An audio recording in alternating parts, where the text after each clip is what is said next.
নমস্কাৰ আপোনালোকে চাই আছে ক্ৰিকেট গুৰু আসাম ইউটিউব চেনেল আপোনালোকৰ বহুতে সুধি আছিল যে আইপিএল আকৌ কেতিয়া আৰম্ভ হ'ব যেহেতুকে ভাৰত পাকিস্তানৰ সংঘৰ্ষৰ কাৰণে আইপিএল অলপ দিন বন্ধ হৈ আছিল আৰু অনিৰ্দিষ্ট কাললৈকে বন্ধ কৰি দিছিলে বিসিসিআই ফালৰ পৰা ভাৰত পাকিস্তানৰ সেই সংঘৰ্ষৰ বাবে আৰু বৰ্তমান সময়ত খবৰ ওলাই আহিছে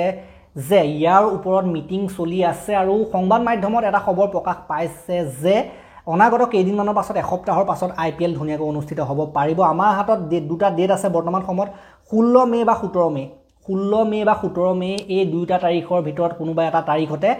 আইপিএল পুনৰ ৰিজিউম হ'ব পুনৰ অনুষ্ঠিত হ'ব বুলি কোৱা হৈছে আৰু যিখন এবাৰ নতুনকৈ মানে পুনৰ আৰম্ভ হ'ব আইপিএল তাত LSG ভাৰ্চেছ RCB ইকানা ষ্টেডিয়ামত হ'ব LSG হোম গ্ৰাউণ্ডত এই দুটা টিমৰ মাজত সাধাৰণতে অনুষ্ঠিত হোৱাৰ সম্ভাৱনা আছে আকৌ যেতিয়া পুনৰ আৰম্ভ হ'ব তেতিয়া আইপিএল এইখন মেচৰ জৰিয়তে আৰম্ভ হ'ব LSG ভাৰ্চেছ RCB আৰু সেইফালে চাবলৈ গ'লে আৰু এটা কথা যে আগতে কোৱা হৈছিল যে যেহেতুকে আক্ৰমণ প্ৰত্যাক্ৰমণ হৈ আছিল ভাৰত পাকিস্তানৰ মাজত হেতু কাৰণে খেলৰ ভেনিউ চেঞ্জ কৰাৰ কথা আছিল ষ্টেডিয়াম চেঞ্জ কৰাৰ কথা আছিল খেলসমূহৰ কিন্তু হেতু হয়তো এতিয়া বৰ্তমান হৈ নুঠিব কাৰণ বৰ্তমান সময়ত প্ৰায় যুদ্ধ বিৰতি ঘোষণা কৰা হৈছে একো আক্ৰমণ হৈ থকা নাই হেতু কাৰণে যিবিলাক সাধাৰণতে ভেনিউ আছিল আগৰ মতে অনুষ্ঠিত হ'ব কোনো সাধাৰণতে কেইটামান ষ্টেডিয়ামত হয়তো নহয় যেতিয়া যদিহে সাধাৰণতে আক্ৰমণ প্ৰত্যাক্ৰমণ এইবিলাক নহয় তেতিয়া সাধাৰণতে সেই তেনেকৈ আগৰ ষ্টেডিয়াম মতে খেল হৈ থাকিব আগৰ ভেনিউ মতে খেল হৈ থাকিব আৰু এটা খবৰ আছে সেইটো হৈছে যে যিবিলাক প্লেয়াৰ বৰ্তমান সময়ত ভাৰত এৰি গুচি গ'ল কিছুমান বিদেশী প্লেয়াৰ ভাৰতৰ পৰা এই আক্ৰমণবিলাক দেখি ভয় কৰি পেলাই গুচি গ'ল সেই বিদেশী প্লেয়াৰবিলাকক মঙ্গলবাৰলৈকে বিসিসিআই সময় দিছে মঙ্গলবাৰলৈকে তেওঁলোকে সোনকালে উভতি আহিব লাগিব নিজৰ টিমত জয়েন হ'বহি লাগিব গতিকে গৈছিলে তেওঁলোক আকৌ বেক পেক কৰিবলৈ হ'লে পুনৰ আহিবলৈ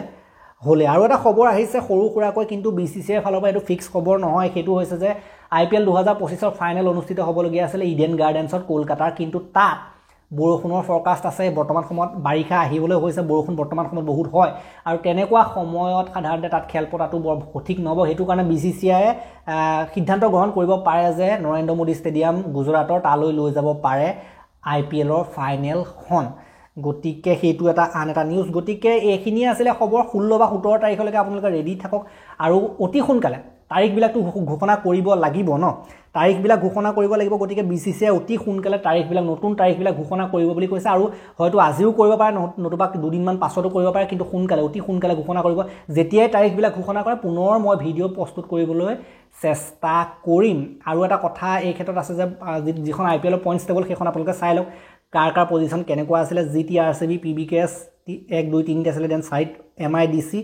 আৰু DC মাজত যুদ্ধ এখন হৈ আছে স্থানৰ বাবে গতিকে MI কিন্তু বহুত বেলেগ ধৰণৰ এটা জায়গাত ফসি আছে খেল আৰু বেছি নাই কিফালে আৰু তেওঁলোকে দুইখন খেল হাৰিবলৈ হলে তেওঁলোকৰ বিপদ আছে এখন হাৰিলেও সেইফালে ক'ব নোৱাৰি কি হয়গে গতিকে মুম্বাই ইণ্ডিয়ানছৰ কাৰণে বৰ্তমান সময়ত স্থিতিটো বৰ সংবেদনশীল স্থিতি দিল্লী কেপিটেলছৰ বাৰু খেল বাকি আছে তেওঁলোকৰ 3খন খেল বাকি আছে গতিকে দিল্লী কেপিটেলছৰ অলপ মানে যেনেকৈ হলো অলপমান এডভান্টেজত আছে সেইফালে বা চাবলৈ গ'লে আৰু আপোনালোকে যদি চাই PBKS RCB GT একেটা বহুত সুন্দৰ স্থিতিত আছে এলোকৰ তিনটাটো যোৱাৰ সম্ভাৱনা বহুত বেছি কিন্তু মুম্বাই বা DC এই দুটা ভিতৰত কোনোবা এটা যাব নিচিনা লাগিছে KKRৰ চান্স নাই KKRৰ চান্স আছে কিন্তু বেলেগ হাৰিব লাগিব নিজে গুটেইখন জিকিলেও বেলেগ হৰাৰ জিকাৰ লগত বহুত নিৰ্ভৰ কৰিব তেওঁলোকে গতিকে KKRৰ চান্স নাই বুলি ক'ব পাৰি KKR LSG এইবিলাকৰ চান্স প্ৰায় LSGৰ চান্স থাকিব পাৰে কিন্তু হেয়াই অলপ কঠিন হ'ব LSGৰ যথেষ্টখিনি চান্স আছে যেহেতু 3খন খেল বাকি আছে LSG কিন্তু তথাপিতো LSG নাযাবগৈ নিচিনা লাগিছে এবাৰ মোৰ মতে গতিকে প্ৰথম 3টাটো ফিক্সে হৈ আছে 4 5 এই দুটাৰ ভিতৰত লাগি আছে গতিকে এই ভিডিঅ'টো মই ইমানটা সমাপ্ত কৰিম ভাল লাগিলে যদি এটা লাইক দিব শ্বেয়াৰ কৰিব চেনেলটোলৈ নতুনকৈ আহিছে যদি সাবস্ক্ৰাইব কৰি ঘণ্টাটো দবাই থৈ যাবলৈ নাপাৰিব তেতিয়ালৈকে আৰু এটা নতুন ভিডিঅ' লৈ অনাৰ প্ৰতিশ্ৰুতিৰে মই বিদায় মাগিছোঁ ধন্যবাদ